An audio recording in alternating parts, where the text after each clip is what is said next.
خوای گەورە و مێرەبان فەرمانبەران و مامۆستایانی خاوەن کەرامەت جەماوەری شارەکەم هەولێر دەستگا ڕاگەیاندنە ماندوونە ناسەکان وەکو دەبینن لە ماوەی 6 مانگی ڕابردوودا ئێمە وەکو چینی مامۆستا و فەرمانبەران تەنها یەک موچەمان لە حکومەتی هەرێمی کوردستان وەرگرتووە. ئەمە ژیانی تاک بەتاچی ئێمەی ڕوبەرووی مەرگێکی بێدەنگ کردوتەوە. کار و کەسابەتی کاسبکارانیش لەم مانگە پیرۆزەدا بەرەو وشکبوون دەچێت. لە هەمووی خراپتر ئەوەیە ترسێکی لە ڕادەبەدەر ڕوبەروومان دەکرێتەوە تاوەکو جورئەتی ئەوە نەکەین بەرامبەر ئەم ستەمکاریە بوەستین کە دژمان ئەنجام دەدرێت.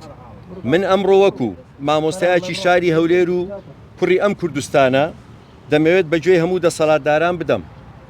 مامۆستایان و فەرمانبەران لە سەختترین دۆخی ژیاندان. ئەگەر ئەم دۆخە بەردەوام بێت لە خاڵێکدا دۆخەکە دەتەقێتەوە کە کەس خەیاڵی نەکات.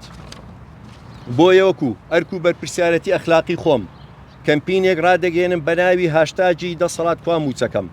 دەمەوێت لە ڕێگەی ئەم کەمپینەوە بیری ئەم بەرپرسانە بهێنمەوە کە موچەکانی ئێمەیان بە بارمتە گرتووە و ئەوە مافی ئێمەیە و ئەوان زەوتیان کردووە.